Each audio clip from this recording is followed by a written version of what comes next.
கடவுள் அருள் டிவி நேயர்களுக்கு அடியேன் உங்கள் சிவயோகி சிவசக்திமான் சுவாமிகள் வணக்கத்தை தெரிவித்துக் கொள்கிறேன். அன்பு நேயர்களே, இந்த பதிவில் செவ்வாய் வக்ரம் பயிற்சி பலன்கள்லாம் சொல்லுவோம். இதனால் வரைக்கும் செவ்வாய் என்கிற நவகிரகத்திலே படைத்தளபதியாக விளங்கி வரக்கூடிய அந்த செவ்வாய் பகவான் மிதுன ராசியிலிருந்து கடகராசிக்கு வந்து இதுகாலம் வரைக்கும் இருந்தார். இப்பொழுது வருகின்ற 18/1/2025 அன்று மீண்டும் வக்ரகதியிலே மிதுன ராசிக்கு செல்கிறார். அங்கே போய் அவர் இருந்து கொண்டு வருகின்ற 7/4/2025 வரை அங்கே இருப்பார். அப்போது இது வக்ரகதி கால பலன்கள் தான் சொல்லப்படுது. வக்ரகால பலன்களை இப்போது அடியேன் 12 ராசிக்கும் சொல்ல போகிறேன். அதுக்கு முன்னாடி பொது பலன் சொல்ல போகிறேன். திருப்பி பழையபடி மிதுன ராசிக்கு வந்து வக்ரகதியில் இருக்கார். அந்த மிதுன ராசியில் அந்த செவ்வாய் பகவான் இருந்து கொண்டு 4, 7, 8 என்ற 3 பார்வைகளாக கன்னி ராசியை பார்க்கிறார், தனுசு ராசியை பார்க்கிறார், மகரம் ராசியை பார்க்கிறார். இப்படி பார்க்கும் பொழுது என்னென்ன பலன்கள் ஏற்படும், ஒவ்வொரு ராசிக்காருக்கும் என்ன பலன்கள், நாட்டுக்கு என்ன பலன்கள், இதெல்லாம் தான் சொல்ல போகிறோம்.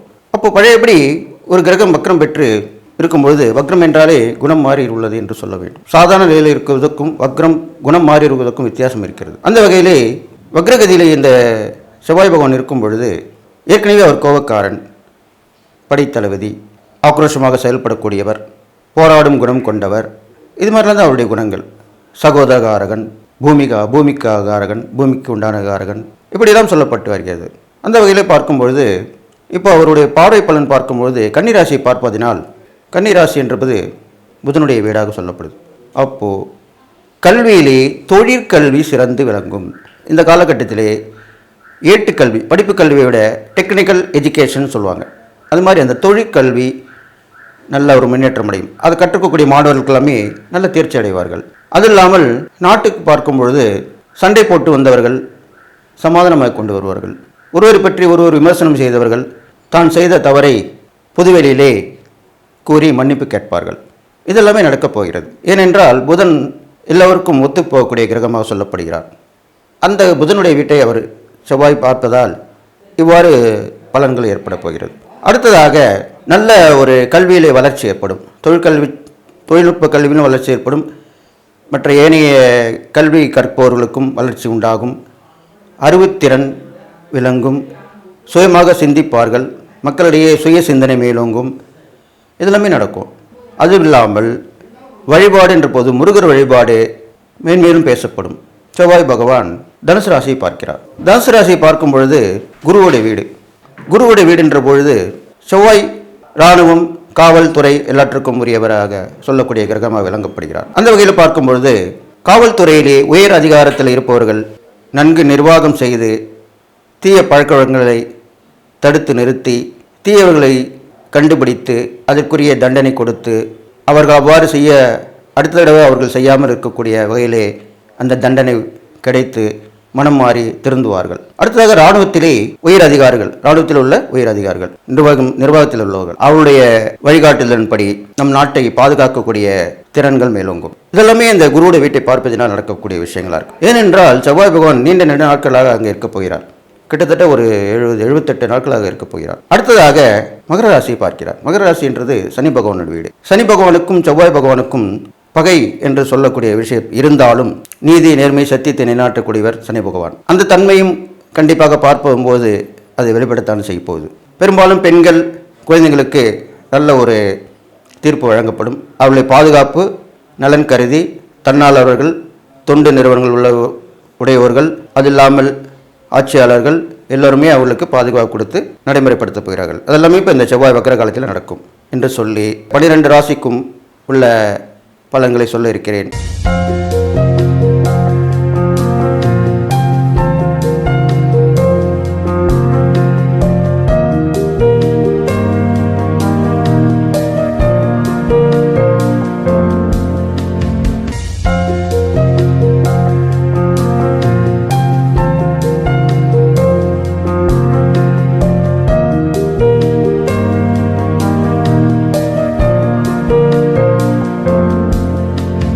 கடகராசிக்காரங்களுக்கு ஏற்கனவே செவ்வாய் 12ஆம் இடம் என்று சொல்லக்கூடிய மிதுனத்தில் இருந்தார்.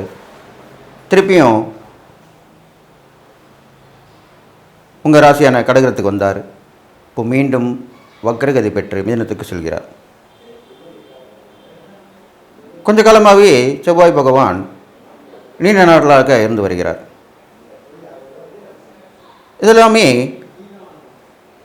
சில நேரங்களில் நடக்கக்கூடிய விசேஷமான விளைவுகள் தான். அப்படி பார்க்கும் பொழுது உங்கள் ராசிக்கு 12ஆம் இடத்துல அந்த செவ்வாய் பகவான் இருக்கிறதால் வக்ரம் பெற்று இருக்கார். அது நீங்கள் கவனிக்கணும். கண்டிப்பாக வக்ரம் பெற்றாலே தன்னுடைய குணம் மாறி இருப்பார் என்று சொல்லப்படுது. இப்போ உங்கள் 12ஆம் இடத்துக்கு செவ்வாய் இருக்கும்போது லாபங்கள் குறைவாக இருக்கும் வழிய நஷ்டங்கள் வராது. அது இல்லாமல் பிரயாணங்கள் கண்டிப்பாக ஏற்படும். என்ன ஒரு தள்ளி போய் ஒரு தடை தாமதம் வந்து அந்த பிரயாணம் ஏற்படும். இப்போ வெளிநாடு இருக்கும், கடகராசிக்கும் போகிறதா இருப்பாங்க, அப்ளை பண்ணியிருப்பாங்க, விசா வந்துடுச்சுன்னு சொல்லுவாங்க. கிளம்ப நேரத்தில் கொஞ்சம் ஏதோ ஒரு சிக்கல் வந்து கொஞ்ச நாள் கழித்து அதுக்கப்புறம் போகிற மாதிரி இருக்கும். கண்டிப்பாக போயிட்டு வருவீங்க. சிறு சிறு தாமதங்கள் தடைகள் ஏற்பட்டு தான் பின்னர் அந்த பலன் கிடைக்கும்ன்றது தான் சொல்லியிருக்கேன். அதுதான் அப்படி சொல்லியிருக்கேன். அது இல்லாமல் தாம்பத்திய அன்யோன்யமே கொஞ்சம் குறைவாக தான் இருக்கும் இந்த காலகட்டத்தில். இந்த செவ்வாய் வக்ரகதியில் இருக்கிற வரைக்குமே கணவன் மனைக்குள்ளே கொஞ்சம் அன்யோன்யம் ரொம்ப டீப்பாக இல்லாமல் என்னென்னா என்ன அப்படி தான் இருப்பாங்க. அது மாதிரி தான் இருக்க போகுது. அது இல்லாமல் புது புது விஷயங்கள் உங்களுக்கு வாழ்க்கையில் தெரியப்படும். இப்படி பண்ணியிருக்கலாமே, இப்படி செஞ்சுருக்கலாமே, அப்படி தான் நினச்சி வர போகிறீங்க. அடுத்து உங்கள் ராசிக்கு 3ஆம் இடத்தை பார்க்கிறார். 3ஆம் இடத்தை பார்ப்பதனால தைரியம், வீரியம், வெற்றி இதெல்லாமே கொடுக்கக்கூடிய விஷயமா இருக்கும். இந்த காலகட்டத்தில் நீங்கள் செய்யக்கூடிய விஷயங்கள் எல்லாமே வெற்றி பெறும். அப்போ அந்த மாதிரி பிளான் பண்ணி செய்வீங்க. அப்போ கண்டிப்பாக வெற்றி பெறுவீங்க. எந்த ஒரு விஷயமே பிளான் பண்ணி செஞ்சாலே கண்டிப்பாக சக்ஸஸ் ஆகும். சக்ஸஸ்னால் வெற்றி தான். அது இல்லாமல் தைரியம், அசட்டு தைரியம் ஏற்படும். துணிஞ்சு இறங்கிடுவீங்க. சரி பண்ணிடலாம், அப்படி பண்ணிடலாம். ஏன்னா மேன்மேலும் ஒருத்தருக்கு கஷ்டங்கள் வந்துக்கிட்டே இருக்கும்பொழுது ஒரு நேரத்தில் அவங்க என்ன பண்ணுவாங்கன்னா, துணிஞ்சிடலாம், பண்ணிடலாம், பார்த்துடலாம், அப்படி தான் நினைப்பாங்க. அது மாதிரி தான் உங்களுக்கு இந்த காலகட்டங்களுக்கு வரப்போகுது. அப்போ துணிஞ்சு செய்யக்கூடிய விஷயங்கள் எல்லாமே கண்டிப்பாக வெற்றி பெறும். ஆனால் துணிஞ்சு இறங்கணும். நீங்கள் எதுவுமே தள்ளிப்படக்கூடாது. அடுத்ததாக பார்த்தீங்கன்னாக்கா சகோதர உறவுகள் எல்லாமே பலப்பட போகுது. உங்களுக்கு எல்லாருமே வந்து உதவி ஒத்தாசையாக இருப்பாங்க. பொருள் உதவிகள் செய்யலாம் கூட சரீர உதவி கண்டிப்பாக கிடைக்கும். நான் கூட வரேன், நான் பார்த்துக்கிறேன், இப்படி தான் சொல்லுவாங்க. அடுத்ததாக பார்த்தீங்கன்னாக்கா சிறு சிறு விபத்துகள் ஏற்படும். பெரிய லெவலில் இருக்காது, சின்னதாக தான் இருக்கும். அப்போ வாகனங்களில் போகும்போது வரும்போதும் கவனமாக இருக்கணும். நீங்கள் சொந்தமாக வாகனத்தில் போனாலும் அடுத்த ஒரு வாகனத்தில் போனாலுமே இதை ஆராய்ந்து பார்த்து நடந்து கொள்ளணும். ஜாக்கிரதையாக இருக்கணுன்றதுக்காக தான் அப்படி சொல்லியிருக்கு. வேறு ஒன்றும் விசேஷம் இல்லை. பெரிய பாதிப்பு வராது. அதுக்கடுத்து பார்த்தீங்கன்னாக்கா உங்களுடைய ராசியுடைய 6ஆம் இடத்தை பார்க்குறார். அப்போது இதனால் வரைக்கும் நீங்கள் கேட்ட இந்த கடன் கிடைக்காம இருந்திருக்கும், அது இப்போ கிடைக்கும். அது இல்லாமல் வழக்குகள் வந்து தள்ளி தள்ளி போயிட்டு இருந்திருக்கும். அப்போது செவ்வாய் வக்ரகதியில் வந்தவுடனே அந்த வழக்குகள் கண்டிப்பாக முடிவுக்கு வரும். முடிஞ்சிடும். என்னடா இதுக்கிட்டே போதே வாய்தா போட்டு நேர்ந்து உங்கள் வழக்கறிஞர் சொல்லியிருப்பார், முடிஞ்சிடும் கவலைப்படாதீங்க அப்படின்னு சொல்லியிருப்பார். ஆனால் வாய்தா டேட் போட்டு தள்ளி போயிருக்கும்.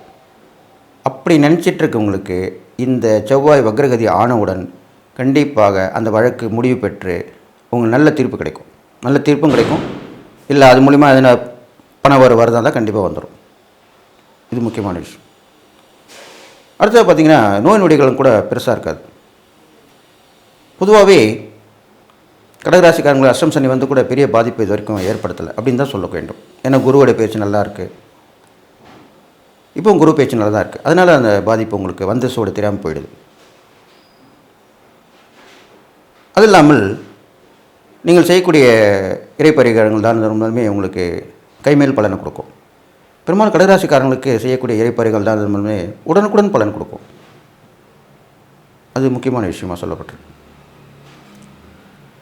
அது இல்லாமல் உங்களுடைய ராசியுடைய 7ஆம் இடத்தையும் பார்க்கிறார் அவர். அப்படி பார்க்கும்பொழுது உங்களோட இருக்கிறவங்க, இணக்கமாக இருக்கிறவங்க, அக்கம் பக்கத்து வீட்டார்கள், நெருக்கமாக இருக்கிறவங்க, க்ளோஸ் ரிலேஷன் சொல்கிறீங்க இல்லையா, அவங்களெலாம் கொஞ்சம் பாதிப்பு ஏற்படும். சில தவிர்க்க முடியாத காரணங்களால் விலகி போய் திரும்பி வந்து சேர்ந்துருவாங்க. அந்த பிரிவு தற்காலிகமாக தான் இருக்க போகுது. அப்படி தான் இருக்கும். எப்படி இருந்தாலும் செவ்வாய் வக்ரகதி காலத்தில் நீங்கள் நண்பர்கள், உறவினர்கள்கிட்ட ஒரு அளவறிந்து பழக வேண்டும். அதுதான் முக்கியமான விஷயம். ஃப்ரெண்ட்ஷிப்லையும் சரி, ரிலேஷன்ஷிப் சரி, ஒரு லிமிட்டாக இருக்கணும். அவ்வளோதான் விஷயம், சிம்பிள். அதுக்கப்புறம் பார்த்தீங்கன்னாக்கா உங்களுக்கு கடகராசிக்கு பெரும்பாலுமே அம்மன், முருகர் வழிபாடு சொல்லப்பட்டிருக்கு. அப்போ இந்த செவ்வாய் பேச்சுன்ற போது கண்டிப்பாக முருகர் வழிபாடு நீங்கள் செஞ்சு தான் ஆகணும். முருகருக்கு விரதம் இருக்கலாம். சஷ்டி, கிருத்திகை, விசாகம் இந்த மாதிரி நட்சத்திரங்களை விரதம் இருந்து, இந்த தேதியில் விரதம் இருந்து, சில பேர் நடைபயணம் கூட போயிட்டு வரலாம், பாத யாத்திரை போயிட்டு வரலாம், காவடி எடுத்து போகலாம். பெரும்பாலும் கடகராசிக்காரங்க வேண்டுதல் பிரார்த்தனைலாம் ரொம்ப கஷ்டப்பட்டு செய்வாங்க, ஆழ்ந்து அனுபவித்து செய்வாங்க, உள்ளன்போடு செய்வாங்க. அதனால் அவங்களுக்கு பலனும் துரிதமாக கிடச்சிடும். அதுக்காக தான் அப்படி சொல்லியிருக்கேன். அதனால் நீங்கள் அந்த முருக வழிபாடு பண்ணும்போது ரொம்ப விசேஷமாக சொல்லப்படுது. அது இல்லாமல் அம்மன் வழிபாடும் பண்ணலாம். அம்மன் வழிபாடு பார்க்கும்போது பெரும்பாலும் கடகராசிக்காரங்களுக்கு செவ்வாய் வக்ரகதி பலன் சொல்லிட்டு வரும்போது அந்த பூமி தேவதையாக போற்றப்படுகிற வாராகி தேவியை வழிபட்டு வரலாம். வாராகி தேவியை வழிபட்டு வரலாம். பயப்பட வேண்டிய அவசியம் இல்லை. பொதுவாலும் கடகராசிக்காரங்களை அம்மன் வழிபாடு ரொம்ப ஏற்றதாக சொல்லப்பட்டிருக்கு. இந்த மாதிரி நேரத்தில் நீங்கள் வாராகியை வழிபட்டு வந்தீங்கன்னா உங்களுக்கு பூமி லாபம் கிடைக்கும். கடன் வழக்கு பிணை எல்லாமே ஜெயமாகும். வழக்குகள் உங்கள் முடிவுக்கு உங்களுக்கு ஏற்ற மாதிரி வந்து சேரும். ஆபத்தில் ஏற்பட போகிற நேரத்தில் தவிர்க்க பாதுகாப்பு கிடைக்கும். இது மாதிரிலாம் நடக்கும். வாராகியை வழிபட்டு வரலாம். வாராகி மட்டுமல்ல, உக்கிரம் பெற்ற தெய்வங்கள் எல்லாமே வணங்கிட்டு வரலாம் நீங்கள் இந்த காலகட்டத்தில். நரசிம்மர், பிரத்யங்கர தேவி, இது மாதிரி சர்வேஸ்வரர், இதெல்லாம் வழிபட்டு வரலாம். அது இல்லாமல் நீங்கள் செய்யக்கூடிய தான தர்மம் பார்க்கும்பொழுது கணவனை இழந்த பெண்கள், கணவனால் கைவிடப்பட்ட பெண்கள், திருநங்கைகள், இவங்களுக்கெல்லாம் தான தர்மம் பண்ணுறது ரொம்ப விசேஷமாக சொல்லப்பட்டு கடகராசிக்காரங்களுக்கு. அவங்களுக்கு தேவையான உதவி நீங்கள் பண்ணணும். அதுதான் முக்கியமான விஷயம். தேவையில்லாத கொடுக்கக்கூடாது. தேவையான உதவி கொடுத்தா தான் அவங்க சந்தோஷப்படுவாங்க. எப்பயுமே நீங்கள் தானம் கொடுக்கும்போது அவங்க தானம் பெறுபவர்கள் சந்தோஷப்படுவது தான் முக்கியமான விஷயமாக சொல்லப்பட்டிருக்கு. அப்போ தான் உங்களுக்கு அந்த பலன் அபரிதமாக கிடைக்கும். அந்த புண்ணியம் வந்து சேரும். இது மாதிரிலாம் பண்ணிட்டு வரலாம். அடுத்ததாக நீங்கள் இந்த கடகராசிக்காரங்களுக்கு இந்த செவ்வாய் வக்ரகதியில் நீண்ட நாட்கள் இருக்க போகிறார் இல்லையா? அதனால் இந்த காலகட்டத்தில் நீங்கள் வீடு சம்மந்தப்பட்ட விஷயங்கள், இடம் வாங்குறது விற்கிறது, வீடு வாங்குறது விற்கிறது, வீட்டுக்கு குடி போகிறது, இதெல்லாமே ஈடுபடலாம். இதெல்லாமே செய்யக்கூடிய மாதங்களாக தான் இந்த செவ்வாய் வக்ரகதி காலத்தில் இருக்க போகுது. ஆனால் எதையும் பார்த்து யோசித்து நிதானித்து செய்ய வேண்டும். நல்ல நாள் பார்த்து போகணும், நல்ல நேரத்தில் போகணும், நல்ல தேதியில் போகணும். இதெல்லாம் பார்த்து செஞ்சு போகணும். அது இல்லாமல் உங்களுக்கு முயற்சியால் ஜெயம்னு சொல்லுது. இந்த காலகட்டத்தில் எந்த முயற்சியுமே எடுக்காமல் இருக்கக்கூடாது. தன்னுடைய சோம்பல்தனத்தை விட்டு சுறுசுறுப்பாக இருந்து முயற்சியை விடாமுயற்சியோடு செஞ்சிங்கன்னா கண்டிப்பாக பலன் கிடைக்கும். கடவுள் அருள் டிவியை பார்த்தமைக்க நன்றிகள். மேலும் இது போன்ற தகவல்களை தெரிந்து கொள்ள கடவுள் அருள் டிவியை சப்ஸ்கிரைப் செய்யுங்கள். மறக்காமல் பெல் ஐக்கானை கிளிக் செய்யுங்கள்.